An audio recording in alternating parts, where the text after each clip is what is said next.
Kenya recently announced visitors need to have an electronic travel authorization document before visiting Kenya. The government of Kenya says Kenya is visa free for all countries, okay?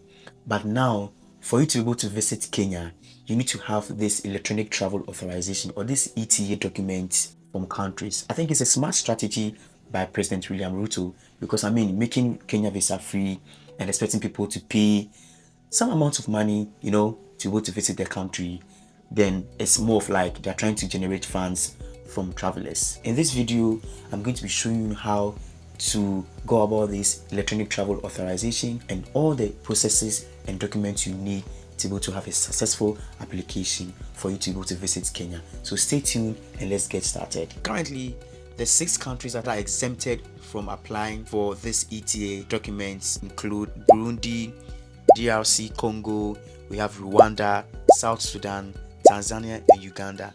Now, these are the countries that are exempted from applying for this ETA. Now, apart from these countries, if you are traveling to Kenya, you need an electronic travel authorization. Now, the process for this electronic travel authorization looks like you're applying for a visa. It's basically you applying for a visa to visit Kenya. So it means that, this visa-free Kenya thing they announced late last year actually doesn't make sense. It doesn't count anymore, right? Now, what documents do you need to apply for this ETA documentation? Now, you need a valid passport. Secondly, you need your address, your email address, your phone number, and other contact details. The next thing is you need your proof of accommodation. If it's a hotel booking, if it's an Airbnb, you need to have all those documents ready. The next thing is you need to have like a travel itinerary, something that states you're visiting Kenya this date, you're leaving Kenya these days, and these are the things that you'll be doing. The next thing you need is a selfie photograph. So you basically need 5 documents or 5. You need to go through like 5 steps to be able to have this electronic travel authorization. And then after applying, the process takes, let's say, 72 hours for you to have your ETA documentation. And without this ETA documentation, you cannot visit Kenya. Now, based on your country or based on where you are traveling from, they can go ahead to ask you for proof of financial stability, or let's say bank statements. Also, based on your purpose of visit, they can also ask for extra documentation like invitation letters, vaccination, depending on where you are coming from and the purpose of your visit. But the main things that you need are your passport, a selfie photograph, proof of accommodation, your travel itinerary, your booked plane tickets, and your contact information, and of course your payment fee.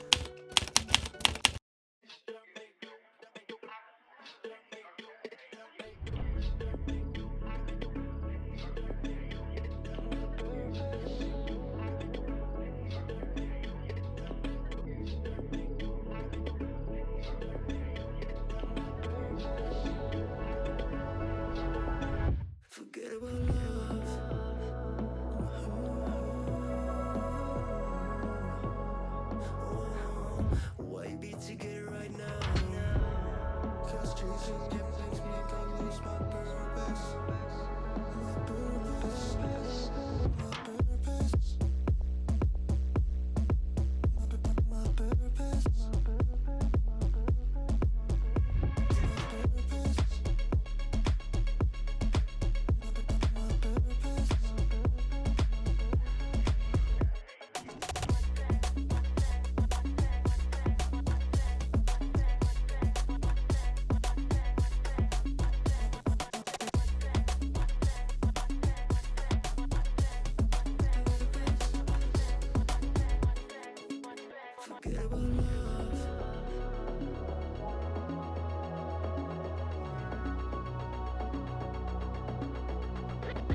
So my electronic travel authorization document got approved in less than 30 minutes, and I didn't have to pay anything to have my ETA. And this is because I have a valid Ghanaian passport, and Ghanaians are currently exempted from paying for the electronic travel authorization to visit Kenya. And this was one of the latest updates, that Ghana has been added to the list of African countries that don't need to pay for this ETA service. Some other countries are required to pay a fee of about $30 to be able to apply for this electronic travel authorization. It may be different from your country. Please find out from your embassy or from your Foreign Affairs Directorate to know if you are required to make a payment, or to know what kind of document you are required to have to be able to apply for this electronic travel authorization. So well guys, this is all there is to the electronic travel authorization to visit Kenya. The process is fairly seamless, easy, stress-free. I didn't have to go through a hassle. All you need to have is the documents that are required to be able to apply for this electronic travel authorization. Make sure you have these documents ready, saved in a folder on your phone or on your laptop somewhere, so that once you start the application, you just upload, you click submit, and then the process is fairly easy.